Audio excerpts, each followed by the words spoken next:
நம்ம சிங்கிளாக ஒரு டேர்மில் சொல்லிட்டா கூட தமிழில் பில்லி, சூனியம், ஏவல், வசியம் அப்படின்னு நிறைய கேட்டகரிஸ் இருக்குது. இந்த ஒவ்வொரு கேட்டகரிஸுக்கும் கூட தனித்தனியான துர்தேவதைகள் இருக்குது.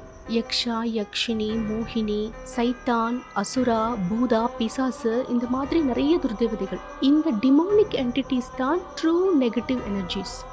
இதெல்லாம் சாதாரணமாக ஹியூமனாக வாழ்ந்து செத்துப்போன ஸ்பிரிட்ஸ் கிடையாது. ரொம்ப பவர்ஃபுல்லான ஒரு டிமானிக் என்டிட்டிஸ் தான் இந்த துர்தேவதைகள். பிளாக் மேஜிக்ன்றதே ஒன்று கிடையாது அப்படின்னு சொன்னாலும் சரி, இல்லை ஒரு காலத்தில் பிளாக் மேஜிக் பண்ணிட்டு இருந்திருப்பாங்க, ஆனால் இப்போ அதுக்கெல்லாம் பாசிபிள் இல்லை அப்படின்னு சொன்னாலும் சரி, இன் either way some people are going to deny that. அப்படி மறுத்து பேசுகிறவங்களுக்கு இந்த காலத்தில் கூட பிளாக் மேஜிக் பண்ணிட்டு தான் இருக்கிறாங்க அப்படின்றதுக்கான ப்ரூஃப் தான் இன்றைக்கி நம்ம கேட்க போகிற கதை. இந்த கதையை நான் ரெட்டிட்டில் படித்தேன். குஷால் இவர் ஒரு ஸ்கூல் டீச்சர். அது கூடவே இவர் யூபிஎஸ்சி எக்ஸாமுக்கு ப்ரிப்பேர் பண்ணிட்டு இருக்காரு. இவருக்கு 2 தம்பிங்க. அவங்க 2 பேரும் தான் பிளாக் மேஜிக்கை ஃபேஸ் பண்ணியிருக்காங்க. அதுலேயும் இவருடைய 2வது தம்பி விஷ்ணு, அவருக்கு தான் பிளாக் மேஜிக் பண்ணியிருந்திருக்காங்க. விஷ்ணுவுக்கு யார் பிளாக் மேஜிக் பண்ணா, ஏன் பண்ணா, அந்த பிளாக் மேஜிக்னால விஷ்ணு என்ன ஆனாரு, இதை பற்றின கதையை இன்னைக்கு கேட்கலாம். குஷாலுக்கு 2 தம்பி, அபிஷேக், விஷ்ணு. இவங்க 2 பேருமே போபால்ல இருக்கிற ஒரு சபப் ஏரியா, ஹபீப்கஞ்ச் அப்படிங்கிற இடத்துல இருக்கிற பர்கத்துல்லா யூனிவர்சிட்டியில கோர்ஸ் ஜாயின் பண்றாங்க. அண்ணன் அபிஷேக் பிஜி டிகிரியும் தம்பி விஷ்ணு யூஜி டிகிரியும் ஜாயின் பண்றாங்க. என்ன கோர்ஸ் செலக்ட் பண்ணியிருந்திருக்காங்கன்னா யோகா கற்றுக்கணும், யோகாவில் வந்து மாஸ்டர் ஆகணும் அப்படின்ற மாதிரி ஒரு எய்மில் தான் யோகாவுக்கான கோர்ஸ் எடுத்து அந்த யூனிவர்சிட்டியில் இவங்க 2 பேரும் ஜாயின் பண்ணியிருந்திருக்காங்க. இந்த பிரதர்ஸோட அப்பா, தாத்தா, கொழு தாத்தா, அந்த மாதிரி தலைமுறையாக அவங்க எல்லாம் யோகா மாஸ்டர்ஸாக இருந்திருக்காங்க. அதனால இந்த பிரதர்ஸ்க்கு என்ன ஒரு ஆசை அப்படின்னா, நம்மளும் நல்லா யோகா கற்றுக்கிட்டு யோகா மாஸ்டர்ஸாக ஆகணும் அப்படின்னு உங்களுக்கு ஆசை. இந்த இன்சிடென்ட் எல்லாம் நடக்கிறது லாக்டவுனுக்கு முன்னாடி, 2020க்கு முன்னாடி. அப்பவே இந்த 2 பிரதர்ஸ் என்ன யோசிச்சு வச்சிருந்திருக்காங்க அப்படின்னா, யோகா ஆசனஸ்லாம் பண்ணி அதை சின்ன சின்ன வீடியோவா ஷூட் பண்ணி எடுத்துக்கிட்டு அதை யூடியூப்ல அப்லோட் பண்ணலாம். நம்ம அப்பா தாத்தாவுக்கெல்லாம் கிடைக்காத ஒரு விஷயம் நமக்கு கிடைச்சிருக்கு. ஸோ இந்த டெக்னாலஜியை வந்து நம்ம யூஸ் படுத்திக்கணும். நம்ம யோகாவுக்குன்னு தனியாக ஒரு யூடியூப் சேனல் ஆரம்பித்து அதில் வீடியோஸ்லாம் போஸ்ட் பண்ணோன்னா அதை பார்த்து நிறைய பேர் யோகா கற்றுக்கலாம், நமக்கும் ஆன்லைன் மூலமாக கற்றுத்தரத்துக்கு ஒரு ஆப்பர்ச்சுனிட்டி கிடைக்கும் அப்படின்னு சொல்லி டிசைட் பண்ணிவிட்டு இந்த பிரதர்ஸ் 2 பேரும் யூடியூப் சேனலை ஆரம்பிக்கிறாங்க. இவங்களோட யூடியூப் சேனலில் அபிஷேக், விஷ்ணு இவங்க 2 பேர் மட்டும் இல்லாமல் அபிஷேக் கூட கிளாஸ்மேட்ஸ் 2 பொண்ணுங்க அவங்களும் ஜாயின் பண்ணியிருந்திருக்காங்க. இந்த 4 பேரும் என்ன பண்ணுவாங்கன்னா, அந்த ஊரில் இருக்க பார்க்கு, ஏதாவது ஒரு பூங்காவுக்கு போயிட்டு அங்கே யோகா ஆசனாஸ்லாம் பண்ணி அதை வீடியோவை ஷூட் பண்ணி எடுத்துக்கிட்டு இவங்களோட யூடியூப் சேனலில் போஸ்ட் பண்ணிட்டு இருந்திருக்காங்க. இப்படியே நாள் போயிட்டுருக்கு. அந்த காலேஜில் நியூ அட்மிஷனாக ஒருத்தவங்க வந்து ஜாயின் பண்ணுறாங்க. விஷ்ணுவுக்கு ஜூனியர், அவங்க பேர் பிரியா. பிரியா காலேஜில் ஜாயின் பண்ண கொஞ்ச நாள்லேயே விஷ்ணு கூட ரொம்ப க்ளோஸாக பழக ஆரம்பிக்கிறாங்க. விஷ்ணு கூட மட்டும் இல்லை, மற்ற 3 பேரு கூடயுமே நல்லா பேசுகிறாங்க, ஈஸியாக மிங்கிள் ஆயிட்டாங்க அந்த குரூப்பில். இப்போ மற்ற 4 பேரும் கூட என்ன டிசைட் பண்ணுறாங்கன்னா, பிரியா நல்லா யோகாசனம்லாம் பண்ணுவாங்க, அவங்களுக்கு நல்ல பாடி ஃப்ளெக்சிபிலிட்டி இருக்குது, ஸோ தட் அவங்கள வந்து ஆசனாஸ் பண்ண வச்சு அதை வீடியோவாக நம்ம ஷூட் பண்ணி நம்ம சேனலில் அப்லோட் பண்ணலாம் அப்படின்னு சொல்லி ஐடியா பண்ணுறாங்க. இது வரைக்கும் 4 பேர் ஃப்ரெண்ட்ஸ் குரூப்பாக இருந்தவங்க இப்போ 5 பேர், பிரியாவோட சேர்ந்து 5 பேருமே நிறைய வீடியோஸ் எல்லாம் அப்லோட் பண்ண ஆரம்பிக்கிறாங்க. பிரியாவும் விஷ்ணுவும் ரொம்ப க்ளோஸாக பழகிறத மற்ற 3 பேருமே நோட் பண்ணுறாங்க. பிரியா வந்து இந்த குரூப்பில் மற்ற 3 பேர்கிட்டையும் பழகிறத விட விஷ்ணு கிட்ட ரொம்ப க்ளோஸாக பழகிறாங்க. இதை பார்க்குற மற்ற 3 பேர் என்ன நினச்சிக்கிறாங்க அப்படின்னா, பிரியா வந்து லவ் பண்ணலாம், இல்லை 2 பேருமே கூட லவ் பண்ணலாம், நமக்கு அது தெரியாது, ஸோ அவங்க லைஃப் அவங்க ஜாலியாக இருக்காங்க, நம்ம அதுக்குள்ள ரொம்ப இன்டர்ஃபியர் ஆக வேணாம்னு சொல்லி இவங்க 3 பேரும் பெருசாக அதை ஒன்றும் கண்டுக்கலை. நாள் போக போக பிரியா வந்து இந்த குரூப்பில் வாலண்டியராக வந்து நிறைய இன்புட் எல்லாம் கொடுக்குறாங்க. எப்படின்னா, நீங்கள் ஷூட் பண்ணுறதுக்கு யூஸ் பண்ணுற மைக் வந்து சரியில்லை, அதோட ஆடியோ கிளாரிட்டி வந்து கிளியராக கேட்கல, அதனால் நம்ம புதுசாக மைக் வாங்கணும் அப்படின்னு சொல்லிட்டு ஒரு சஜஷன் சொல்லி அதோடு நிறுத்தாமல் இவங்களே காசு போட்டு ஒரு மைக் வாங்கி கொடுக்குறாங்க. ஒரு 10,000லேருந்து 12,000 வரைக்கும் மதிப்பு இருக்கிற ஒரு மைக்கை இவங்களே வாங்கி கொடுக்குறாங்க. கொஞ்ச நாள் கழிச்சு என்ன பண்ணுறாங்க, நீங்கள் கேமரா வந்து மொபைலில் ஷூட் பண்ணிட்டு இருக்கும்போது ஷேக் ஆகுது, அதனால் ஒரு ட்ரைபாட் இருந்தால் கரெக்டாக இருக்கும் அப்படின்னு சொல்லிட்டு அதையும் இவங்களே வாங்கி கொடுக்குறாங்க. இதெல்லாம் பார்க்கும்போது மற்ற 3 பேருக்கு என்ன தோணுதுன்னா, பிரியாவுக்கு விஷ்ணுவை ரொம்ப பிடிச்சிருக்கு, அதனால தான் அவங்க இந்த குரூப்புக்கு வந்து இந்த அளவுக்கு ஸ்பெண்ட் பண்ணுறாங்க அப்படின்னு நினச்சிக்கிறாங்க. விஷ்ணுவுக்குமே அது அப்படி தான் தோணுது, பிரியாவுக்கு நம்மளை ரொம்ப பிடிக்கும், அதனால தான் இந்த அளவுக்கு நமக்காக பண்ணுறாங்க அப்படின்னு சொல்லிட்டு விஷ்ணுவுமே அப்படி தான் நினச்சிக்கிறாரு. இந்த குரூப்புக்கு ஸ்பெண்ட் பண்ணுறது மட்டும் இல்லாமல் பிரியா வந்து அடிக்கடி அவங்க வீட்டில் இருந்து சமைச்ச சாப்பாடுன்னு சொல்லி சாப்பாடுலாம் எடுத்துகிட்டு வருவாங்களாம். மேக்ஸிமம் அந்த சாப்பாடு வந்து எதனால செஞ்சதா இருக்குன்னா, பால் பொருளால செஞ்ச சாப்பாடு, ஸ்வீட்டு இந்த மாதிரி ஐட்டம்லாம் எடுத்துகிட்டு வருவாங்களாம். அப்போதைக்கு அவங்களுக்கு இதெல்லாம் ஒரு பெரிய விஷயமா தெரியல. ஏன் அவங்க இந்த மாதிரியான ஃபுட் ஐட்டம் எடுத்துகிட்டு வராங்க? இவங்க ஏன் விஷ்ணு கூட மட்டும் ரொம்ப க்ளோஸாக பழகுறாங்க? இதெல்லாம் மற்ற யாருக்கும் தப்பாகவே தெரியவே இல்லை. ஆனால் விஷ்ணுவும் பிரியாவும் ஃப்ரெண்ட்ஸ் கிடையாது. அவங்களுக்குள்ள ஃப்ரெண்ட்ஸை மாரி ஏதோ ஒன்று இருக்குன்றது மட்டும் 3 பேருக்கும் தெரியுது. ஏன்னா ஃப்ரெண்ட்ஸ்னால் தே நோ தே லிமிட்ஸ் இல்லையா? ஆனால் இவங்க 2 பேரும் அப்படி பழக மாட்டாங்க. பக்கத்தில் உட்காந்துட்டு இருக்கும்போது கையை ஹோல்ட் பண்ணிக்கிறதா இருந்தாலும் சரி, பிரியா வந்து என்ன பண்ணுவாங்களாம், விஷ்ணுவோட தலைமுடியை கோதி விடுவாங்களாம். கையால் கோதி விட்டு என்ன சொல்லுவாங்கன்னா சிரிச்சுக்கிட்டே, நீ என்ன பெரிய யோகா மாஸ்டர் மாதிரி நிறைய யோகாலாம் பண்ணுற, ஆனால் உனக்கு பாரு தலைமுடியெல்லாம் நிறச்சி போயிடுச்சு, வெள்ளை முடி எவ்வளோ இருக்கு பாரு அப்படின்னு சொல்லிக்கிட்டே விஷ்ணுவோட தலைமுடியை வந்து அவங்க கையால் கோதுவாங்க. உடனே விஷ்ணுவும் சிரிச்சுக்கிட்டே, எனக்கு அப்படிலாம் இல்லையே, நான் எங்கே தான் இருக்கேன், முடியெல்லாம் கருப்பாக தான் இருக்குது அப்படின்னு சொல்லிட்டு அவர் சிரிப்பாராம். சில சமயங்களில் பிரியா என்ன பண்ணுவாங்கன்னா, விஷ்ணுவோடைய ஓவர் கோட், ஜாக்கெட் இதெல்லாம் அவங்க எடுத்து போட்டுக்குவாங்களாம். போட்டுக்கிட்டு வீட்டுக்கு எடுத்துகிட்டு போயிடுவாங்களாம். உன் ஞாபகமாக இது என்கிட்டே இருக்கட்டும் அப்படின்னு சொல்லிட்டு. இது வந்து விஷ்ணுவுக்கும் தப்பாக தெரியல. ஏன்னா பிரியாவுக்கு நம்ம மேலே ஒரு ஃபீல் இருக்கும், அதனால தான் அப்படிலாம் பண்ணுறாங்க அப்படின்னு சொல்லிட்டு விஷ்ணு விட்டுறாரு. இதெல்லாம் மற்ற 3 பேரும் பார்க்குறாங்க. ஆனால் அவங்களுக்கு எதுவுமே பெருசாக தப்பாக தெரியல. இவங்க 2 பேர்த்துக்குள்ள லவ் இருக்குது, அதனால் அவங்க அப்படி பிஹேவ் பண்ணுறாங்கன்னு அவங்களாம் அதை இக்னோர் பண்ணிட்டாங்க. விஷ்ணுவும் அபிஷேக்கும் ஒரு ரூம் எடுத்து தான் தங்கியிருக்காங்க. விஷ்ணு என்ன பண்ணுறாரு, காலேஜில் இருக்கும்போதும் பிரியா கூட தான் பேசுவாராம். இந்த ஷூட்டிங்கில் இருக்கும்போதும் பிரியா கூட தான் உட்காந்துருப்பாரு. இப்போ ரூமுக்கு வந்துட்டு கூட ஃபோனில் பிரியா கூட பேசிகிட்டே இருந்திருக்காரு. நைட்டெல்லாம் கூட பேச ஆரம்பிச்சிட்டாராம் வாட்ஸ்அப் காலில். இதை பார்க்கும்போது அபிஷேக்கு நல்லாவே தெரியுது, தம்பியும் பிரியாவும் லவ் பண்ணுறாங்க அப்படின்னு சொல்லிட்டு அவருக்கு தெரியுது. ஆனால் அவர் வந்து தம்பிக்கிட்ட வந்து அட்வைஸ் பண்ணுறதோ இல்லை ரொம்ப அவங்களோட லைஃப்பில் இன்டர்ஃபியர் ஆகுறதோ அந்த மாதிரி எதுவுமே அவர் பண்ணலை. இவர் பாட்டுக்கு இருப்பார், அவங்க தம்பி பாட்டுக்கு ஃபோன் பேசிகிட்டே இருப்பார். இப்படி இருக்கும்போது ஒரு நாள் ராத்திரி பிரியா வந்து விஷ்ணுக்கு ஃபோன் பண்ணுறாங்க. ஃபோன் பண்ணி என்ன சொல்கிறாங்க அப்படின்னா, எங்கள் அம்மா ஊருக்கு போகிறாங்க, அதனால் நான் வீட்டில் தனியாக இருப்பேன், துணைக்கு நீ வந்து இரு அப்படின்னு சொல்லிட்டு விஷ்ணுவை கூப்பிட்டுருந்துருக்காங்க. இதை கேட்கவும் விஷ்ணுவுக்கு வந்து ஷாக்கிங்காக இருக்குது. ஏன்னா அண்ணனுக்கு தெரியாமல் போகவே முடியாது. ஏதோ ஃபோன் பேசுகிறோம், அண்ணன் வந்து கண்டும் காணாத மாதிரி இருக்காரு, ஓகே. பட் நான் இப்போ பிரியா வீட்டுக்கே கிளம்பி போகணும் அப்படின்னா சொல்லாமல் போக முடியாது அப்படின்ட்டு, நான் ஒரு அண்ணன்கிட்ட கேட்டுட்டு நான் சொல்கிறேன் அப்படின்ட்டு அவர் கால் கட் பண்ணிடுறாரு. கட் பண்ணிவிட்டு அபிஷேக் கிட்ட கேட்கும்போது அபிஷேக் என்ன சொல்கிறாருன்னா, இதெல்லாம் தப்பு, அவங்க அம்மா அப்பாவுக்கெல்லாம் தெரிஞ்சால் என்ன பண்ணுவாங்க, என்ன நினைப்பாங்க, நம்மளோட அம்மா அப்பாவுக்கு தெரிஞ்சால் ரொம்ப அவமானமாக இருக்கும், நீ பண்ணுறதெல்லாம் தப்பு. நைட்டு நேரத்தில், அப்போ வந்து நைட்டு ஒரு 11:30 மணி அந்த மாதிரி இருக்கும், அவ்வளோ லேட் நைட்டாக நீ போகக்கூடாது. அதுவும் இல்லாமல் பிரியாவோட வீடு சிட்டியோட அவுட்ஸ்கட்டில் இருக்குமா, அவ்வளோ தூரம் நீ ட்ராவல் பண்ணி போகணும் அப்படின்னா, ஒரு 30-40 கிலோமீட்டர் நீ ட்ராவல் பண்ணி போகணும் அப்படின்னா அது நல்லதில்லை, ரொம்ப லேட் ஆயிரும், நீ இன்னைக்கு போகக்கூடாது அப்படின்னு சொல்லிட்டு அபிஷேக் சொல்லிடுறாரு. இப்படி பேசிட்டு இருக்கும் போதே பிரியாவோட நம்பர்லேருந்து கால் வருது. எடுத்து பேசுறது பிரியாவோட அம்மா. அவங்க அம்மா என்ன சொல்கிறாங்க அப்படின்னா, நான் வந்து ஊருக்கு போகிறேன்ப்பா, பொண்ணை வந்து இது வரைக்கும் தனியாக விட்டுட்டு போனதே கிடையாது, அதனால் நீ துணைக்கு வந்து இரு, நான் கொஞ்சம் நிம்மதியாக ஊருக்கு போயிட்டு வருவேன் அப்படின்னு சொல்லி அவங்க அம்மா சொல்கிறாங்க. இதை கேட்கும்போது 2 பேருக்குமே ஷாக்கிங்காக இருக்குது.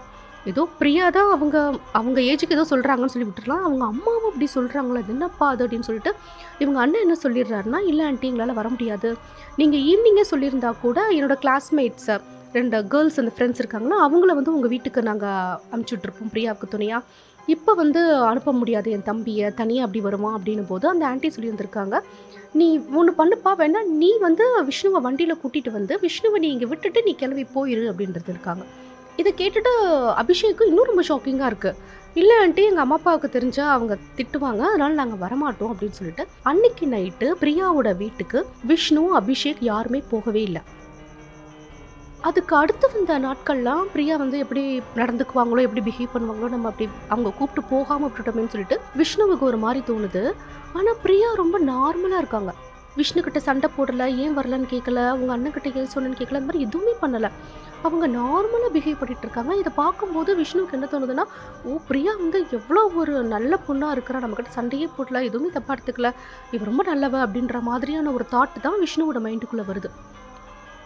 கொஞ்ச நாள் அப்படியே போயிட்டு இருக்கும்போது பிரியா வந்து இந்த யூடியூப் சேனலுக்கு புதுசாக ஒரு ஐடியா ஒன்று கொடுக்குறாங்க. என்னென்னா, நம்ம ஏன் இந்த மாதிரி பார்க்கில் போய் எடுக்கணும், இப்போ மழை பெய்யுது, பனிக்காலமாக இருக்குது, நம்மளால் பார்க்கில் வந்து எடுக்க முடியல ஷூட்டிங்கு, அதனால் நம்ம யாராவது ஒருத்தவங்களோட வீட்டில் பெர்மிஷன் வாங்கி அவங்க வீட்டில் ஷூட் பண்ணலாம், இல்லாட்டி ஏதாவது ரெண்ட்டுக்கு வாடகைக்கு ஏதாவது ஒரு ரூம் மாதிரி சின்ன ரூம் மாதிரி எடுத்து அதில் நம்ம ஒரு ஸ்டுடியோ செட்டப் பண்ணி வைக்கலாம் அப்படின்னு சொல்கிறாங்க.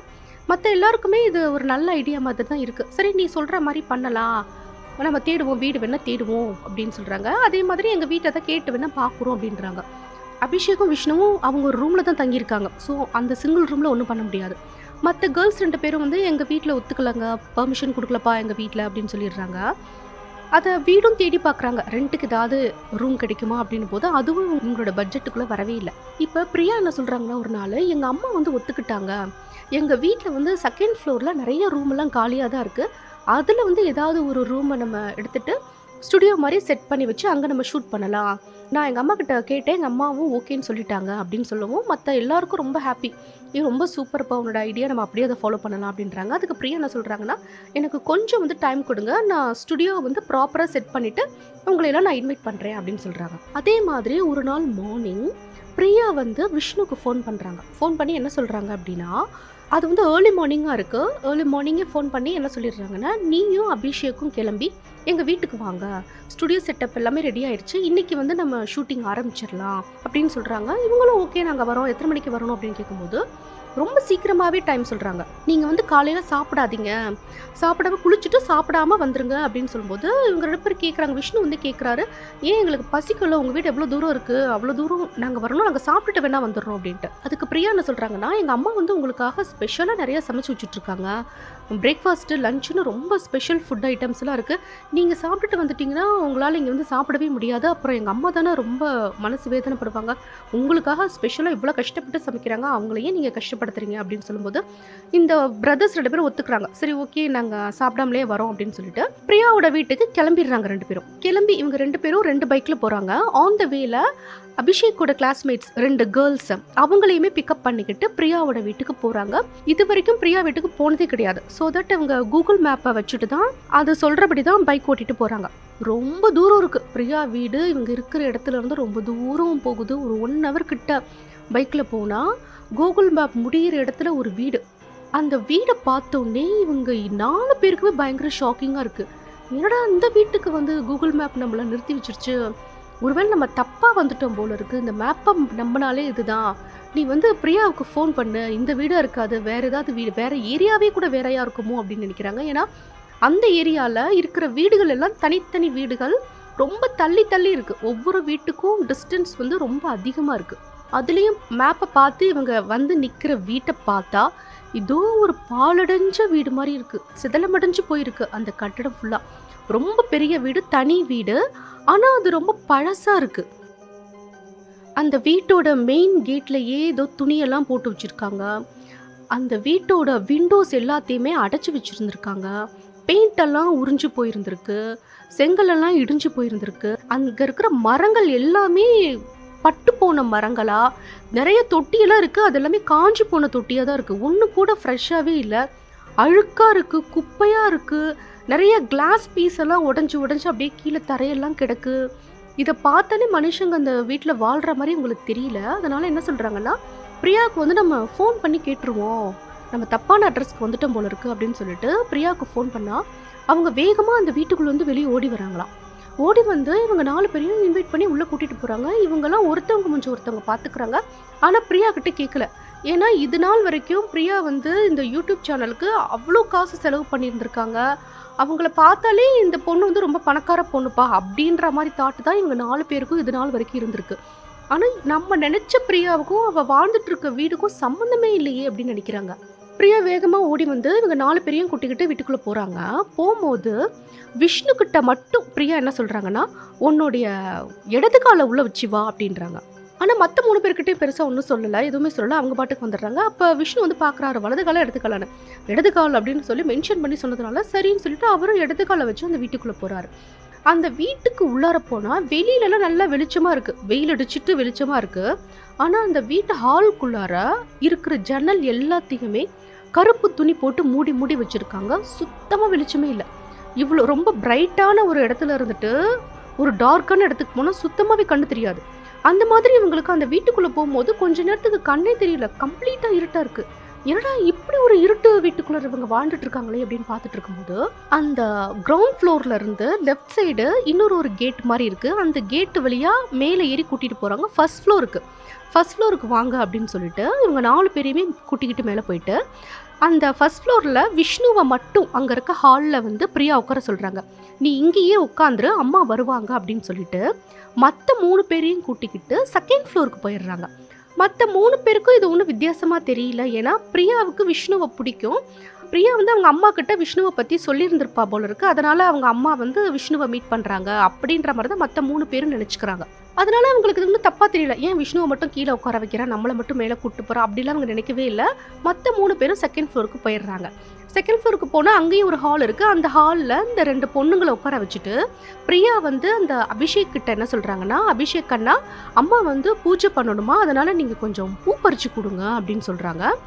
உடனே அந்த அபிஷேக் என்ன சொல்றாருன்னா, "என்னம்மா பூ நீயே பறிச்சுக்கோமா, எதுக்கும்மா என்ட்ட கேட்குற? உங்க வீடு எனக்கு தெரியாது எங்கன்னு சொல்லி" அப்படின்னு சொல்லும்போது, "என்ன சின்ன ஹெல்ப் தானேண்ணா, அம்மாவுக்காக பூஜைக்கு தானே கேட்குறேன். நீங்க வந்து மாடிக்கு போங்க, டெரஸ்ல வந்து பூந்தொட்டி இருக்கும். அந்த பூந்தொட்டியிலேருந்து பூ பறிச்சுட்டு வாங்க" அப்படின்னு சொல்றாங்க. அபிஷேக்கும் சரி ஓகே அப்படின்னு சொல்லிட்டு பூ பறிக்கிறதுக்காக மாடிக்கு போறாரு. அந்த மாடிய பார்த்தா, மாடியிலயும் நிறைய பூந்தொட்டிகள் இருக்கு. ஆனா எல்லா தொட்டியுமே பட்டுப்போன செடி தான் அங்க இருக்கிறது எல்லாமே. ஒரே ஒரு தொட்டியில இருக்க செடியில மட்டும் தான் பூ இருக்கு. அங்க இருக்க நெறைய தொட்டி, எல்லா தொட்டியுமே பட்டுப்போன செடி தான்.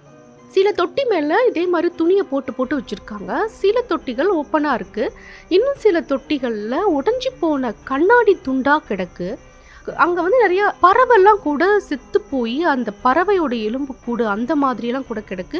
கூண்டுக்குள்ளேயும் பறவை வளர்த்துருப்பாங்க போல இருக்கு. அந்த கூண்டுக்குள்ளேயும் பறவை இருந்தா, அதுவும் சில கூண்டு வந்து எம்ப்டியாவும், சில கூண்டுக்குள்ள வந்து செத்துப்போன பறவை. அத வந்து மெயின்டெயினே பண்ணாத மாதிரி அந்த இடமே அப்படி இருக்கு. ஆனா ஒரே ஒரு பூந்தொட்டியில மட்டும் தான் பூ இருக்கு. வேகமா மேல பிரியா ஓடி வந்து அபிஷேக் கிட்ட என்ன சொல்றாங்க அப்படின்னா, "அண்ணா நீங்க பூ பறிக்கும்போது இடது கையால பூ பறிச்சு குடுங்க" அப்படின்றாங்க. இவருக்கு அப்பவும் என்னடா புதுசா இருக்கு, இடது கையில பூ பறிக்கணுமா? பூஜைக்கு தானம்மா சொன்னேன் அப்படின்னா, "ஆமா இது வந்து ஸ்பெஷல் பூஜை, அதனால நீங்க லெஃப்ட் ஹேண்ட்ல தான் அத பறிக்கணும்" அப்படின்னவும், அவரும் இடது கையில பூ பறிக்கலான்னு போயிட்டு ஒரு பூவ டச் பண்ணி அத ப்ளக் பண்ணி எடுக்கும்போது, இவரு கையில அப்படியே கரண்ட் ஷாக் ஆன மாதிரி ஒரு ஃபீல் வந்திருக்கு. ஆனா இவருக்கு வந்து இந்த 2 விஷயங்களையும் சிங்க் பண்ணிக்க முடியல. நம்ம லெஃப்ட் ஹேண்ட்ல இந்த இந்த பூவ பறிக்கும்போது நமக்கு இப்படி வருதா? எதனால வருது அப்படிங்கிறதெல்லாம் இவரு யோசிக்கவே இல்ல. அத இக்னோர் பண்ணிட்டு கை வலிச்சா கூட பரவாயில்லன்னு சொல்லிட்டு, பிரியா எப்படி கேட்குறாங்களோ அதே மாரி பூவெல்லாம் பறிச்சு பிரியா கிட்ட குடுத்துடுறாரு. குடுத்துட்டு அவங்க 2 பேரும் செகண்ட் ஃப்ளோருக்கு வராங்க. வந்துட்டோனே பிரியா என்ன சொல்றாங்க, "நான் வந்து இத அம்மா கிட்ட குடுத்துட்டு வரேன்னு" சொல்லிட்டு அவங்க போறாங்க. இவங்க 3 பேரு மட்டும் தான் செகண்ட் ஃப்ளோர்ல இருக்குறாங்க. கீழ வந்து பிரியா வந்து அவங்க அம்மா கிட்ட பூவ குடுத்துட்டு, அவங்க விஷ்ணு கிட்ட சொல்றாங்க, "அம்மா வந்துருவாங்க. கொஞ்ச நேரம் வெயிட் பண்ணுங்க. அம்மா வந்துருவாங்க. நான் இப்ப வந்துடுறேன்" அப்படின்னு சொல்லிட்டு போனவங்க தான் மேல போயிட்டாங்க பிரியா. இப்ப விஷ்ணு மட்டும் கொஞ்ச நேரத்துக்கு அந்த ஃபர்ஸ்ட் ஃப்ளோர்ல இருக்கிற ஹால்ல உட்கார்ந்துட்டு இருக்காரு. போர் அடிக்கிற மாரி இருக்கே, நம்மளும் கிளம்பி வேணா மேல போயிரலாம்னு சொல்லி இவரு எந்திரிக்கும்போது, பிரியாவோட அம்மா கீழ இருந்து வராங்க. அதுவரைக்கும் அவங்க கிரவுண்ட் ஃப்ளோர்ல தான் இருந்திருப்பாங்க போல இருக்கு. கரெக்ட்டா வராங்க. ஒரு கையில வந்து இந்த பூஜை தட்டு மாரி வச்சு, பூவெல்லாம் வச்சு ஏதோ பொருளெல்லாம் வச்சிருக்காங்க அந்த பூஜை தட்டுல. மேல வந்து விஷ்ணுவ பார்த்துட்டு அவங்களுக்கு ரொம்ப சந்தோஷமா இருக்கு.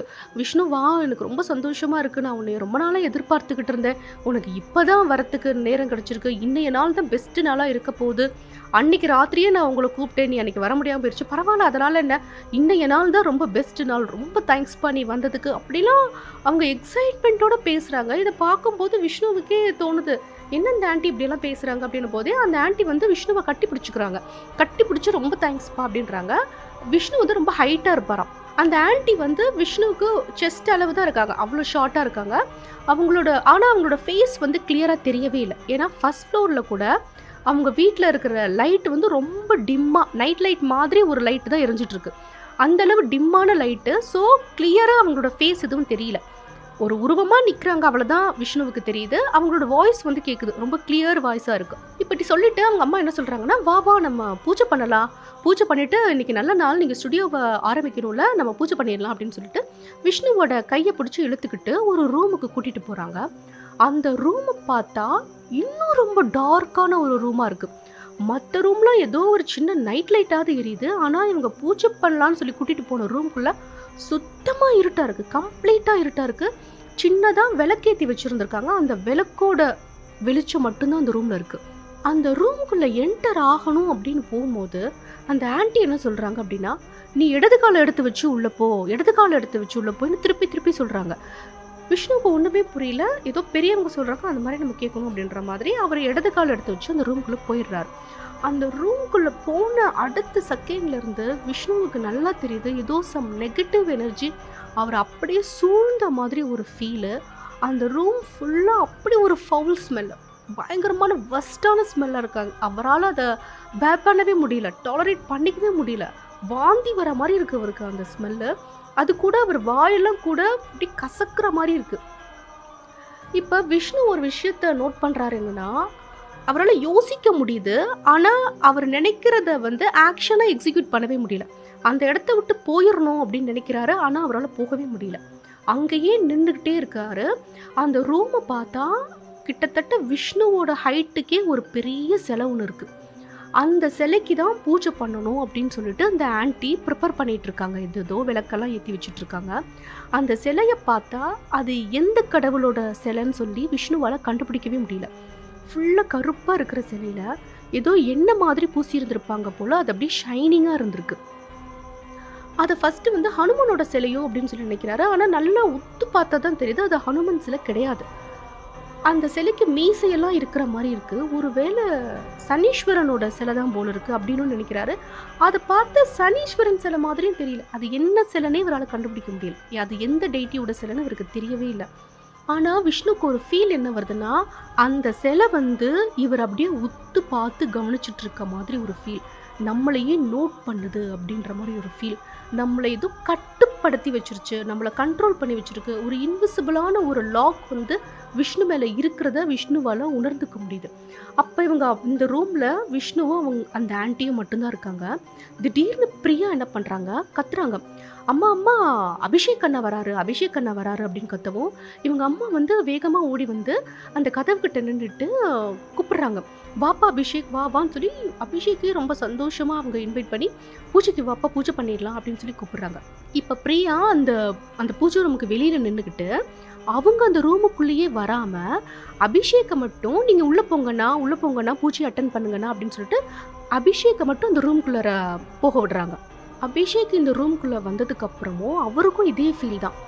பயங்கரமான ஒரு ஸ்மெல் வருது. அவருக்கும் வாமிட்டிங் சென்சேஷன் வருது. ஸ்மெல்லுனால வருதா, இல்ல அவங்க வாயெல்லாம் ஒரு மாரி கசப்பான ஒரு டேஸ்ட் அவங்க ஃபீல் பண்றாங்க. அதனால அந்த சென்சேஷன் வருதான்னு அவங்களுக்கு தெரியல. அபிஷேக்கும் அங்கேயே தான் நிக்கிறாரு. அவரையும் ஏதோ அந்த ரூம்குள்ள வந்த அடுத்த செகண்ட்ல இருந்து ஏதோ மந்திர கட்டு கட்டுன மாதிரி, ஹிப்னடைஸ் பண்ண மாதிரி அப்படியே ஸ்டாச்சு மாதிரி நின்னுட்டு இருக்காரு. அவரு தான் தம்பிகிட்ட கூட ஒரு வார்த்தை கூட பேசல. அண்ணனும் தம்பியும் கூட ஒரு வார்த்தை பேசி ஷேர் பண்ணிக்கல. 2 பேருமே சிலை மாதிரி அப்படியே அங்க நின்னுட்டே இருந்திருக்காங்க. இப்ப அந்த ஆன்ட்டி என்ன பண்றாங்க, "நீங்க இங்க வெயிட் பண்ணுங்கப்பா, நான் வந்துடுறேன்" அப்படின்னு சொல்லிட்டு அங்க எந்திரிக்கிறாங்க. இதுல அந்த பூஜா ரூமுக்கு 2 கதவு இருந்திருக்கு. 2 வாசலு. அதுல ஒரு வாசல் வந்து அந்த அந்த ஆன்ட்டிக்கு பக்கத்திலேயே இருக்கு. அந்த வாசல் வழியா போனாலும் சரி, இல்ல கொஞ்சம் தூரம் தள்ளி ஒரு கதவு, அந்த வாசல் வழியா போனாலும் சரி, அதே ஹாலுக்கு தான் போ முடியும். ஆனா இவங்க வேணும்னே அவங்க கிட்ட இருக்கிற அந்த டோர் வழியா வெளிய போகாம, சுத்திக்கிட்டு போய் அடுத்த கதவு வழியா வெளிய அந்த ஹாலுக்கு போயிட்டாங்க. இதெல்லாம் வாட்ச் பண்ணிட்டு இருக்க விஷ்ணுவும், அபிஷேக்கும், இந்த ஆன்ட்டி ஏன் இப்படி பண்றாங்க? ஏன் இந்த வழியா போனா என்ன? அந்த வழியா ஏன் போகணும்? அப்படின்னு சொல்லி நினைச்சிட்டு இருக்காங்களே தவிர, இத அந்த ஆன்ட்டி கிட்ட அவங்களால கேட்கவே முடியல. அவங்களால வாய் திறந்து ஒரு வார்த்தை கூட பேசவே முடியல. வெளிய போன ஆன்ட்டி கொஞ்ச நேரம் கழிச்சு, ஒரு 5 நிமிஷம் கழிச்சு, அந்த எந்த வழியா போனாங்களோ அதே வழியா அப்ப உள்ள வராங்க. உள்ள வரும்போதே என்ன சொல்லிட்டு வராங்கன்னா, "வாப்பா உள்ள வா, வா வா உள்ள வா" அப்படின்னு சொல்லி கூப்பிடுறாங்க.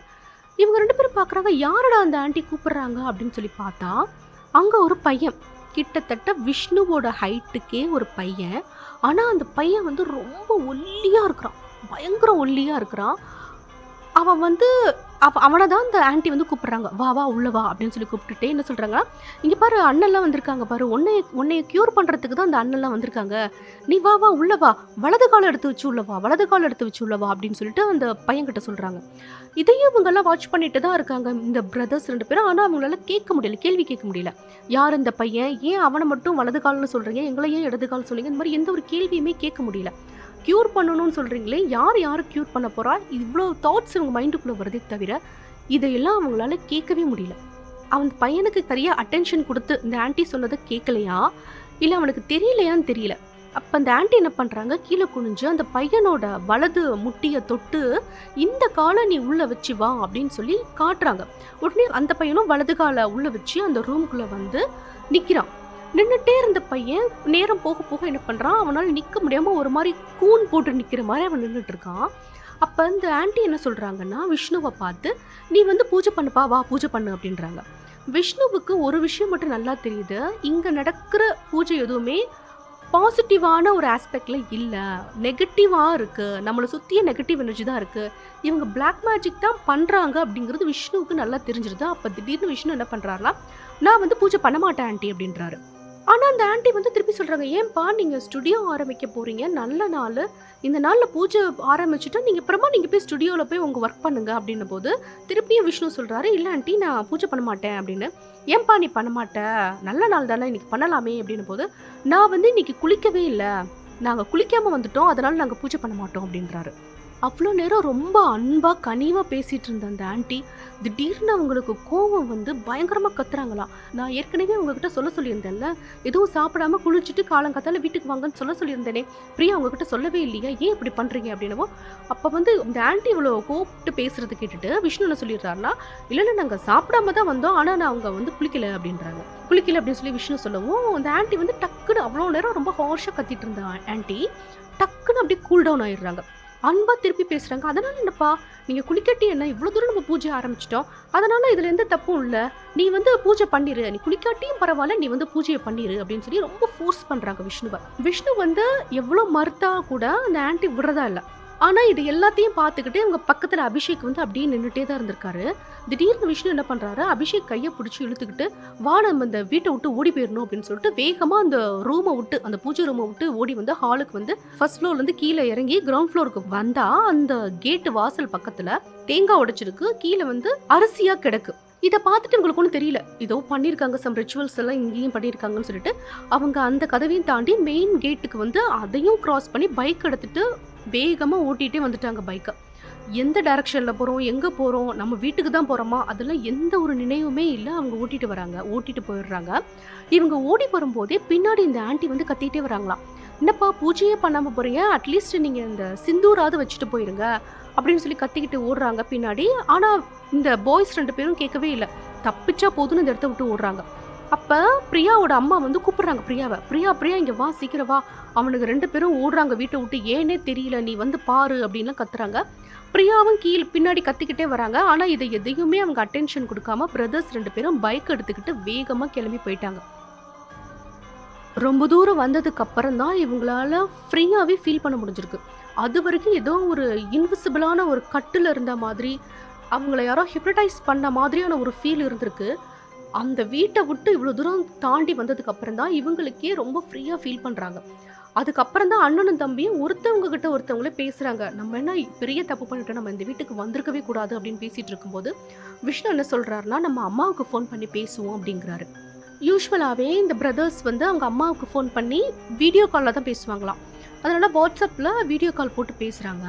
இவங்க அம்மா வந்து டெய்லி பூஜை பண்ணுவாங்களாம். ரொம்ப ஸ்பிரிச்சுவலான பெர்சன். ஆனா அவங்க அம்மா வந்து ஒரு விஷயத்த நம்ப மாட்டாங்க. எதுனா, இந்த சாமி வந்து ஆடுறது, பேய் புடிச்சு ஆடுறது, இதெல்லாம் அவங்க அம்மா நம்பவே மாட்டாங்களாம். ஆனா இந்த பிரதர்ஸோட பாட்டிக்கு இவங்க குலசாமி வந்து இறங்கி குறி சொல்லுவாங்களாம். இவங்க குலசாமி வந்து புனியா பாபாவா. அந்த புனியா பாபா அப்படின்ற கடவுள் வந்து நம்ம ஊரு கருப்பண்ணசாமி மாதிரி. அவர் வந்து குதிரை மேல தான் வருவாராம். இந்த மாதிரி குறி சொல்ற நேரத்துல இந்த பாட்டி என்ன பண்ணுவாங்க அப்படின்னா, குதிரை ஓட்டுற மாதிரி கை 2த்தையும் ஹோல்ட் பண்ணிக்கிட்டு, அவங்களோட 2 கையுமே ஹோல்ட் பண்ணிக்கிட்டு, குதிரை ஓட்டுற மாரி சத்தம் போடுவாங்களாம். டொக் டொக் டொக் டொக்ன்னு சத்தம் போட்டுக்கிட்டு, "நான் தான் புனியா பாபா வந்திருக்கேன்" அப்படின்னு சொல்லிட்டு தான் மத்த எல்லாருக்குமே அருள் வாக்கு சொல்லுவாங்களாம். இதெல்லாம் இவங்க அம்மா பார்த்துட்டு பெருசா ஒண்ணும் இதுவரைக்கும் அவங்க நம்பினதே கிடையாது. ஆனா இப்ப விஷ்ணு அவங்க அம்மாவுக்கு ஃபோன் பண்றாரு. வீடியோ கால் பண்றாரு. அந்த ஃபோன் எடுத்து அவங்க அம்மா பேசுறாங்க. சொல்லுப்பா விஷ்ணு" அப்படின்னு சொல்றாங்க. அடுத்த வார்த்தை விஷ்ணு என்ன சொல்லியிருக்காரு அப்படின்னா, "அம்மா நாங்க இன்னைக்கு உயிர் பிழைச்சதே கடவுளுடைய புண்ணியம் தாம்மா. நாங்க எப்படியோ உயிர் பிழைச்சு வந்துட்டோம்" அப்படின்னு இவ்வளவுதான் சொல்லியிருக்காரு. வேற எந்த இன்ஃபர்மேஷனுமே அவங்க அம்மா கிட்ட விஷ்ணு ஷேர் பண்ணவே இல்ல. இத விஷ்ணு சொல்லவும், அவ்வளோ நேரம் ஃபோனை ஹோல்ட் பண்ணி வச்சிருந்த அவங்க அம்மா டக்குன்னு ஃபோனை வந்து கீழே போட்டாங்களாம். ஃபோனை கீழே போட்டாங்க. இப்போ ஃபோன்ல வந்து வீடியோல மேல சீலிங்ல இருக்க ஃபேன் மட்டும் தான் சுத்துறது தெரியுது. வேற அவங்க அம்மாவோட ஃபேஸ் தெரியவே இல்ல. இப்ப இவங்க அம்மாவோட உடம்புல அவங்களோட குலதெய்வம் புனியா பாபா வந்து இறங்கி அருள்வாக்கு சொல்ல ஆரம்பிச்சிடுறாங்க. அவங்க அம்மாவும் அதே மாதிரி டொக் டொக் டொக் டொக்ன்னு சொல்லிட்டு, "நீ யார கேட்டு அந்த வீட்டுக்கு போன? என்ன கேட்டு அந்த வீட்டுக்கு போனியா? உன்னைய நான் எவ்வளோ கஷ்டப்பட்டு காப்பாத்திருக்கேன் தெரியுமா? உன்னைய நான் தான் காப்பாத்திருக்கேன். நீ அவ்வளோ பெரிய துன்பத்துல இருந்திருக்க. உங்க 2 பேரையுமே அவங்க சாகடிக்க பார்த்தாங்க. இத நீ பண்ணியிருக்க கூடாது. அங்க போனியா? உங்கள ஏதோ கட்டுச்சா? நாக்கெல்லாம் கசந்துச்சா? என்ன ஆச்சுன்னு தெரியுமா உங்களுக்கு? அங்க இருக்கிற அந்த துர்தேவதை யாருன்னு தெரியுமா? நான் எப்படி உங்கள காப்பாத்துனேன்னு உங்களுக்கு தெரியுமா? நீ யார கேட்டு அங்க போன? என்கிட்ட நீ பர்மிஷன் வாங்கியிருக்கணும்ல. நீ என்கிட்ட வாங்காம நீ போனது பெரிய தப்பு" அப்படின்னு சொல்லிட்டு, அவங்க அம்மா உடம்புல இருக்க அந்த புனியா பாபா வந்து பேசுறாராம் இவங்க கிட்ட. "நீங்க பண்ணது தப்பு" அப்படின்னு. உடனே இவங்க 2 பேரும் அந்த கடவுள்கிட்ட ஃபோன்லயே இவங்களுக்கு சொல்றாங்க. "நான் பெரிய தப்பு பண்ணிட்டேன் பாபா. நாங்க 2 பேரும் பெரிய தப்பு பண்ணிட்டோம். எங்களுக்கு இப்ப என்ன பண்றதுன்னு தெரியல. நாங்க இப்ப என்ன பண்ணணும்?" அப்படின்னும்போது, "நீ வந்து பிரசாதம் குடுறா. நீ எல்லாருக்கும் பிரசாதம் குடு" அப்படின்னு சொல்லிட்டு, அதோட அவங்க அம்மா வந்து மயங்கிட்டாங்க போல இருக்கு. அதுக்கப்புறம் எந்த ஒரு சவுண்டுமே அந்த பக்கம் ஃபோன்ல இருந்து கேட்கவே இல்ல இவங்களுக்கு. கொஞ்ச நேரத்துக்கு இவங்க வந்து பாபா பாபான்னு கூப்பிடுறாங்க, அம்மா அம்மான்னு கூப்பிடுறாங்க. எந்த ஒரு சத்தமுமே இல்ல. அதனால ஃபோன கட் பண்ணிடுறாங்க. ஃபோன கட் பண்ணிட்டு கொஞ்ச நேரம் கழிச்சு அவங்க அம்மாவுக்கு திரும்பியும் கால் பண்ணும்போது, அவங்க அம்மா எடுத்து பேசுறாங்களாம். ஆனா இதுவரைக்கும் அவங்க அம்மா என்ன பண்ணாங்க அப்படிங்கிறது அவங்களுக்கு ஞாபகமே இல்ல. இந்த பிரதர்ஸ் 2 பேரும் தான் திருப்பியும் சொல்றாங்க, "அம்மா நாங்க இந்த மாதிரி வீட்டுக்கு போனோம். இப்படியெல்லாம் நடந்துச்சுன்றத உங்ககிட்ட ஷேர் பண்றதுக்கு ஃபோன் பண்ணோம். அப்போ உங்க மேல தான் நம்ம குலசாமியான புனியா பாபா வந்து இறங்கி எங்களுக்கு சொன்னாரு நாங்க பண்ணதெல்லாம். நாங்க தப்பு பண்ணிட்டோன்றத அவரு தான் உணர்த்தினாரு. இப்ப வந்து எங்கள வந்து பிரசாதம் குடு அப்படின்றாரு. எங்களுக்கு ஒண்ணும் புரியலம்மா. நாங்க இப்ப என்னம்மா பண்ணணும்?" அப்படின்னு சொல்லி கேட்கும்போது, அவங்க அம்மா என்ன சொல்றாங்கன்னா, "நீங்க உடனே உங்களுக்கு பக்கத்துல இருக்க ஏதாவது ஒரு கோயிலுக்கு போங்க. அங்க போய் நீங்க பிரேயர் பண்ணுங்க. அங்க இருக்க பூசாரி கிட்ட வந்து நடந்ததெல்லாம் சொல்லி, நீங்க ஒரு பூஜை பண்ணிட்டு வாங்க" அப்படின்னு சொல்லிட்டு அவங்க அம்மா ஃபோன வைக்கிறாங்க. இப்பதான் இவங்க பிரதர்ஸ் 2 பேத்துக்கும் ஞாபகம் வருது. இவங்க கூட வந்த அந்த 2 பொண்ணுங்களையும் பிரியாவோட வீட்லயே விட்டுட்டு வந்துட்டோமே! ஐய்யய்யோ! நம்ம என்ன பெரிய தப்பு பண்ணிட்டோம் அப்படின்னு சொல்லிட்டு, அபிஷேக் அவங்க ஃப்ரெண்ட்ஸ் 2 பேருக்கும் ஃபோன் பண்ணி என்ன கேட்குறாரு அப்படின்னா, "நீங்க இப்ப எங்க இருக்கீங்க?" அப்படின்றாரு. அந்த ஃப்ரெண்ட்ஸ் 2 பேரும் என்ன சொல்றாங்கன்னா, "நாங்க இங்க பிரியா வீட்ல தான் இருக்கோம். நாங்க இப்ப சாப்பிட போறோம். பிரியா வந்து கீழ போயிருக்கா" அப்படின்னு சொல்லும்போது, "நீங்க அவங்க வீட்ல இருக்காதீங்க. அவங்க வீட்ல பிளாக் மேஜிக் பண்றாங்க. உடனே வந்து அந்த வீட்ட விட்டு கிளம்பி வந்துருங்க. அவங்க ஏதாவது ரீசன் சொன்னாங்கன்னா, ஏதாவது ஒரு ரீசன் சொல்லிக்கிட்டு நீங்க வெளிய வந்துருங்க. அந்த வீட்ல இருக்காதீங்க" அப்படின்னு சொல்லிட்டு அபிஷேக் சொல்றாரு. இந்த 2 பொண்ணுங்களுமே வந்து அபிஷேக்கோட கிளாஸ்மேட் தான். அவங்க பிரியா கிட்ட பழகுனத விட அபிஷேக் கிட்ட தான் நல்லா பழகியிருப்பாங்க, நம்புவாங்க. அதனால இவங்க பிரியா கிட்ட வந்து ஏதேதோ ரீசன் சொல்லிட்டு அவங்களும் அந்த வீட்ட விட்டு கிளம்பி வெளிய வந்துடுறாங்க.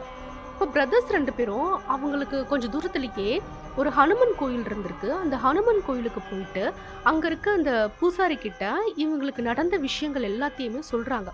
இந்த மாதிரி பிளாக் மேஜிக் பண்ண பார்த்தாங்க. நாங்க எப்படியோ தப்பிச்சு வந்துட்டோம் அப்படின்னும்போது, அந்த பூசாரி இவங்க 2 பேர் தலையிலயும் கை வச்சு நெறைய ஹனுமன் மந்திரம்லாம் நெறைய மந்திரம் சொல்லியிருக்காரு. சொல்லிட்டு சிந்தூர் வந்து வச்சு விட்டுட்டு, சாப்பிடறதுக்கான பிரசாதம்லாம் குடுத்து, "நீங்க பயப்படாதீங்க, போயிட்டு வாங்க" அப்படின்னு சொல்லி அனுப்பிச்சு விட்டுர்றாரு. இவங்களும் ரூமுக்கு வந்துட்டாங்க. பிரதர்ஸ் 2 பேரும் ரூமுக்கு வந்துட்டாங்க.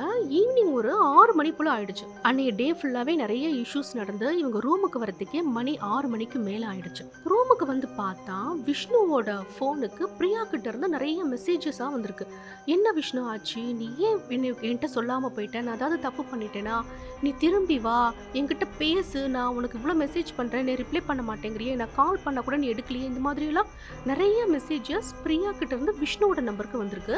ஆனா அபிஷேக்கு எந்த காலோ, மெசேஜோ எதுவுமே வரவே இல்ல. இப்ப அபிஷேக் என்ன பண்றாரு, இந்த மெசேஜஸ்லாம் படிச்சுட்டு இருக்கும்போதே பிரியா கிட்ட இருந்து கால் மேல கால் வருது. அதெல்லாம் இவர் வந்து இக்னோர் பண்றாரு, கட் பண்றாரு. ஒரு கட்டத்துக்கு மேல அந்த கால் எடுத்து பேசுறாரு. என்ன பேசுறாருன்னா, "எங்களுக்கு வந்து தெரியாதுன்னு நினைச்சிட்டு இருக்கீங்களா? நீயும் உங்க அம்மாவும் வந்து பிளாக் மேஜிக் பண்றீங்க. என் தம்பிக்கு தான் நீங்க பிளாக் மேஜிக்கே பண்றீங்க. அவன வச்சு அவன் உடம்புல அந்த சக்திய எடுத்து உங்க வீட்ல இருக்க அந்த பையனுக்கு குடுக்கலான்னு பார்க்குறீங்களா? நீங்க பண்ற பிளாக் மேஜிக்லாம் எங்களுக்கு தெரியாதுன்னு நினைக்கிறியா? நீ இன்னொரு முறை எனக்கு ஃபோன் பண்ணாத. என் தம்பிய டிஸ்டர்ப் பண்ணாத. ஃபோன வை" அப்படின்னு சொல்லிட்டு அபிஷேக் சொல்லிட்டு இருக்கும்போதே, இத வந்து ஸ்பீக்கர்ல போட்டு தான் அபிஷேக் பேசிட்டு இருக்காரு. பக்கத்திலேயே உட்கார்ந்து விஷ்ணு கேட்டுட்டு தான் இருக்காரு. ஆனா அவர் கேட்கறது மட்டும் இல்ல, அவர் ஏதோ அழுக ஆரம்பிக்கிறார். உட்கார்ந்து இவ்வளவும் பிரியா கிட்ட பேசும்போது விஷ்ணு பேசலையே தவிர, ஆனா அதெல்லாம் கேட்டு அழுகுறாரு. அந்த பக்கம் பிரியா பேசிட்டு இருந்தபோது டக்குன்னு அவங்க அம்மா ஃபோனை வாங்கிடுறாங்க. பிரியாவோட அம்மா ஃபோனை வாங்கி என்ன சொல்றாங்க அப்படின்னா, "என்னப்பா நீ இப்படி எல்லாம் பேசுற? பிளாக் மேஜிக்லாம் நாங்க பண்ணவே இல்லையே. எங்க வீட்டுக்கு அக்கம் பக்கத்து வீட்டுல இருக்கவங்க தான் அதெல்லாம் பண்ணுவாங்க. எங்களுக்கு அதெல்லாம் என்னன்னு கூட தெரியாது. நீங்க புதுசா ஸ்டுடியோ ஆரம்பிக்கிறீங்களே, அதுக்காக ஒரு நல்லதுக்கு தான் நான் பூஜை பண்ணேன். நீ சொல்ற மாதிரிலாம் ஒண்ணும் இல்ல. நீ வந்து விஷ்ணு கிட்ட ஃபோனை கொடுப்பா, நான் விஷ்ணு கிட்ட பேசிக்கிறேன். நீ பேசாத பண்ணி ரொம்ப கோவமா இருக்க. நீ விஷ்ணு கிட்ட கொடு, விஷ்ணு கிட்ட கொடுன்னு" அவங்க அம்மா ரொம்ப ஃபோர்ஸ் பண்ணி பண்ணியிருந்திருக்காங்க. ஆனா அபிஷேக் வந்து விஷ்ணு கிட்ட குடுக்கவே இல்லையாம். அப்ப இவங்க அம்மா என்ன சொல்லியிருந்திருக்காங்கன்னா, அவங்களே பேசுறாங்க. அபிஷேக் கிட்ட பேசும்போதே விஷ்ணுன்னு தான் பேசுறாங்க. அப்படின்னா, "விஷ்ணு நீ பயப்படாம இருப்பா. நீ வந்து ஒரு கொஞ்சம் கடுக எடுத்து மேற்கு பக்கமா பார்த்து நின்னு அத தூரவு தூக்கி வீசிரு. உனக்கு எந்த பயமும் இருக்காது. நீ நிம்மதியா இருக்கலாம். நல்லது தான் நடக்கும். இல்லாட்டி நீ கிளம்பி வந்துரு. நம்ம ஒரு பூஜை பண்ணுவோம். எல்லாம் உனக்கு சரியா போயிரும். நீ வாப்பா வீட்டுக்கு வா" அப்படின்னு சொல்லி அவங்க அம்மா கூப்பிட்டுருந்துருக்காங்க. இத கேட்டுட்டு அபிஷேக்குக்கு இன்னும் ரொம்ப டென்ஷன் ஆயிடுச்சு. "எம்மா இவ்ளோ தூரம் நான் சொல்றேன், நீங்க பிளாக் மேஜிக் தான் பண்றீங்கன்னு. அதுவும் என் தம்பிய வச்சு தான் விளையாண்டுட்டு இருக்கீங்க. இப்ப திருப்பி என் தம்பிய கூப்பிடுறீங்களே" அப்படின்னு சொல்லிட்டு, அந்த ஃபோன வந்து கட் பண்ணது இல்லாம, அவரு ஃபோன வந்து ஸ்விட்ச் ஆஃப் பண்ணி வச்சுடுறாரு. பிரியா எப்பவுமே ஃபுல் ஸ்லீவ்ஸ் போட்டு தான் ட்ரெஸ் போடுவாங்களாம். ஒரு நாள் நைட்டு விஷ்ணுவும் பிரியாவும் வாட்ஸ்அப் கால்ல பேசிட்டு இருக்கும்போது, பிரியா வந்து ஹாஃப் ஸ்லீவ் போட்டிருந்திருக்காங்க. அப்ப இவங்க கைய பார்த்தா 2 கையிலயுமே தழும்பு தழும்பா இருந்திருக்கு. கத்தியால, பிளேடால அறுத்து வச்ச மாதிரி நெறைய தழும்புகளா இருந்திருக்கு. இத பார்த்துட்டு விஷ்ணு கேட்டிருந்திருக்காரு. "என்ன ஆச்சு உன் கையில? ஏன் இப்படி இருக்கு?" அப்படின்னு சொல்லிட்டு. அப்ப அதுக்கு பிரியா என்ன சொல்லியிருந்திருக்காங்க அப்படின்னா, "எனக்கு பாஸ்ட்ல வந்து ஒரு ரிலேஷன்ஷிப் இருந்துச்சு. அந்த லவ் வந்து பிரேக்கப் ஆகும்போது நான் ரொம்ப உடைஞ்சு போயிட்டேன். ரொம்ப டிப்ரஷனுக்குள்ள போயிட்டேன். அப்ப வந்து நான் இந்த மாதிரி சூசைட்க்கு அட்டெம்ப்ட் பண்ணதோ, இல்ல என்ன நானே ஹர்ட் பண்ணிக்கணுன்றதுக்காக இப்படியெல்லாம் பண்ணி வச்சிருந்தேன். அந்த தழும்பு தான் அதெல்லாம். இப்ப வந்து நான் தெளிஞ்சுட்டேன். இப்ப எனக்கு அந்த மாதிரி அந்த பாஸ்ட் லைஃபோட எந்த ஒரு தாட்டுமே என் மைண்டுக்குள்ள இல்ல. இப்ப நான் நார்மலா தான் இருக்கேன்" அப்படின்னு இருக்காங்க. இத கேட்டுட்டு விஷ்ணுவுக்கு ரொம்ப வந்து பிரியா மேல ரொம்ப பரிதாபமா போச்சாம். ச்ச பாவம் இவ எந்த மாதிரியான கஷ்டத்தெல்லாம் தாண்டி வந்திருக்கா. அவள வந்து நம்ம இனிமே கஷ்டப்படுத்தவே கூடாது. பிரியா என்ன சொன்னாலும் நம்ம கேட்கணும் அப்படின்ற மாதிரிலாம் இவர் நினைச்சு வச்சிருந்திருக்காரு விஷ்ணு. ஆனா இந்த இன்சிடென்ட் எல்லாம் நடந்ததுக்கு அப்புறம் தான் அபிஷேக்கும், விஷ்ணுவும் எந்த ஒரு விஷயத்த ரியலைஸ் பண்றாங்க அப்படின்னா, பிளாக் மேஜிக் பண்ணும்போது தான் ரத்தத்த தானே குடுத்து அத சாக்ரிஃபைஸ் பண்ற மாதிரி தான் பிரியா வந்து அவங்க கையில நெறைய கட் கட்டா பண்ணி வச்சிருந்திருக்காங்க. இதெல்லாம் அவங்க பண்ற பிளாக் மேஜிக்கோட ஒரு ஒரு பார்ட் தான் இது. நம்மள நல்லா ஏமாத்திட்டாங்க அப்படிங்கிறது இவ்ளோ இன்சிடென்ட் நடந்ததுக்கு அப்புறம் தான் இவங்களுக்கு தெரிய வந்திருக்கு. பிரியா வந்து விஷ்ணுவோட தலைமுடிய கோதி விட்டாங்கல்ல, அப்ப விஷ்ணுவோட முடியெல்லாம் அவங்க சேகரிச்சு வச்சிருந்திருக்காங்க. அதே மாதிரி விஷ்ணுவோட ஜாக்கெட்ட வந்து நான் போட்டுட்டு போறேன், உன் ஞாபகமா வச்சுக்கிறேன்னு எடுத்துட்டு போனாங்களா, அந்த மாரி விஷ்ணுவோட ட்ரெஸ்ஸையும் அவங்க கலெக்ட் பண்ணிட்டு போயிட்டு, இதையெல்லாம் வச்சு தான் அவங்க பிளாக் மேஜிக்கே பண்ணியிருந்திருக்காங்க. விஷ்ணு கிட்ட இருந்து எனர்ஜிய எடுத்து அந்த பையன் ரொம்ப ஒல்லியா இருந்தானே ஒரு பையன், அவனுக்கு எனர்ஜிய ட்ரான்ஸ்ஃபர் பண்ணணும் அப்படின்ற பிளாக் மேஜிக்க தான் இவங்க ட்ரை பண்ணியிருந்திருக்காங்க. அது அன்னைக்கு ஃபுல்லா கம்ப்ளீட்டா முடிக்க முடியல. பாதியிலேயே இவங்க 2 பேரும் ஓடி வந்துட்டாங்க. இந்த பிளாக் மேஜிக் ரிச்சுவல்ஸ்லாம் பார்த்ததுக்கு அப்புறம் தான் அபிஷேக்கும் விஷ்ணுவுக்கும் தோணுது. பிரியா எப்படி விஷ்ணுவோட முடி எடுத்து, ட்ரெஸ்ஸ எடுத்து, விஷ்ணுவ வந்து வசியம் பண்ற மாதிரி ஸ்வீட்ஸு, பால் ஐட்டம் இதுலலாம் வந்து வசிய மருந்து கலந்து விஷ்ணுவுக்கு குடுத்துருந்துருக்காங்க. இப்படியெல்லாம் கொஞ்சம் கொஞ்சமா விஷ்ணுவ வசியம் பண்ணி தான் அவங்க வீட்டுக்கே வர வச்சிருந்திருக்காங்க. இது எல்லாமே அவங்களுக்கு இந்த இன்சிடென்ட்டுக்கு அப்புறம் தான் புரிய வருது. பிரியா வீட்டுக்கு போயிட்டு வந்ததுக்கு அப்புறத்துல இருந்து விஷ்ணு வந்து அழுதுகிட்டே இருந்திருக்காரு. ரீசனே தெரியாம அவர் அழுதுகிட்டே இருந்திருக்காரு. வெளியில அந்த ரூம விட்டு வெளியில வரவே இல்லையாம். சன்லைட்ட பார்த்தாலே எனக்கு ஒரு மாரி ஆகுது. எனக்கு உடம்பெல்லாம் எரியுது. அப்படின்ட்டு வீட்டுக்குள்ளேயே வந்து உட்காந்துக்குவாராம். அந்த ரூம்குள்ளாரையே அந்த ரூம்குள்ள உட்காந்துட்டு, எனக்கு ரொம்ப குளுருது, குளிரான குளிருது. இருட்டு தான் எனக்கு பிடிச்சிருக்கு அப்படின்னு சொல்லி அதிலேயே அங்கேயே உட்காந்துட்டு இருந்திருக்காரு. அடிக்கடி வந்து அவங்க அண்ணன் குஷால் வந்து ஃபோன் பண்ணி பேசுவாராம். மிட் நைட் ஃபோன் பண்ணி குஷால் ஃபோன் பண்ணி பேசினாலும் சரி, இல்ல விஷ்ணுவே ஃபோன் பண்ணி என்ன சொல்லுவாரு அப்படின்னா, "என்னால தூங்கவே முடியல. அப்படியே நான் தூங்குனா கூட, அதுல வர கனவு எல்லாத்துலயுமே நான் வந்து பிரியாவோட வீட்ல போய் நிக்கிறேன். அந்த பூஜை பண்ண அந்த ரூம்ல தான் நிக்கிறேன். அந்த ஆன்ட்டி வந்து என்னைய பார்த்துக்கிட்டே இருக்காங்க. அங்க இருந்த அந்த சிலை வந்து சாக்ரிஃபைஸ் பண்ணு, எனக்கு சாக்ரிஃபைஸ் பண்ணுன்னு அது அப்படியே கத்துற மாதிரி என் காதுக்குள்ள கேட்டுக்கிட்டே இருக்கு. அந்த ரூம்ல இருந்த அந்த டெம்பரேச்சரு, அந்த பேட் ஸ்மெல்லு, அந்த பிட்டர்னஸ் வாயில நான் ஃபீல் பண்ணது எல்லாத்தையுமே என் கனவுல நான் வந்து ரியலிஸ்டிக்கா நான் ஃபீல் பண்றேன். என்னால தூங்கவே முடியல" அப்படின்னு சொல்லிட்டு அவர் அழுதுகிட்டே இருந்திருக்காரு. அப்ப அன்னைக்கு நைட்டு விஷ்ணு என்ன பண்ணியிருந்திருக்காரு, அண்ணன் அபிஷேக் வந்து படுத்து தூங்கிட்டு இருக்கும்போது, அவங்க ரூம் கபோர்ட வந்து உள்ள இருக்க பொருளெல்லாம் எடுத்து எடுத்து வெளிய வெளிய வீசிட்டே இருந்திருக்காரு. இந்த சத்தத்த கேட்டு அபிஷேக் எந்திரிச்சு பார்க்கும்போது, "என்னடா நீ தேடுற? அந்த கபோர்டுக்குள்ள என்ன தேடுற?" அப்படின்னபோது, நான் வந்து என்ன தேடுறேன்னே எனக்கு தெரியல. ஆனா இதுக்குள்ள ஏதோ தேடணும் போல எனக்கு இருக்கு. இதோ நான் பண்றேன்" அப்படின்னு சொல்லிட்டு துணி, அங்க இருக்க பொருள் எல்லாத்தையும் வீசினதுக்கப்புறம், ஒரு கிஃப்ட் பாக்ஸ் ஒண்ணு எடுத்திருக்காரு. அது என்ன கிஃப்ட் அப்படின்னா, பிரியா விஷ்ணுவுக்கு குடுத்தது. அவங்க என்ன சொல்லி குடுத்துருந்துருக்காங்க அப்படின்னா, "இத வந்து எப்ப நான் ஓப்பன் பண்ணி பாருன்னு சொல்றேனோ, அப்பதான் நீ அத ஓப்பன் பண்ணி பார்க்கணும். அதுவரைக்கும் நீ இத கொண்டு போய் உன் கபோர்ட்ல வச்சுக்கோ" அப்படின்னு சொல்லிட்டு பிரியா விஷ்ணுவுக்கு குடுத்துருக்காங்க. விஷ்ணுவும் இன்ன வரைக்கும் அத ஓப்பன் பண்ணி பார்க்கவே இல்ல. அதுக்குள்ள என்ன இருக்கு அப்படிங்கிறது அவருக்கு தெரியவே இல்ல. இந்த இன்சிடென்ட்லாம் நடக்கும்போது மணி ஒரு 10 மணி இருக்குமா. அந்நேரத்திலேயே அண்ணன், தம்பி 2 பேருமே கிளம்பி அந்த ஹனுமன் கோயிலுக்கு திருப்பி போறாங்க. திருப்பி போயிட்டு அந்த பூசாரி அங்க இருக்காரு. அவர்கிட்ட வந்து காட்டுறாங்க. இது வந்து என் கேர்ள் ஃபிரெண்ட் குடுத்த அந்த கிஃப்ட்ட.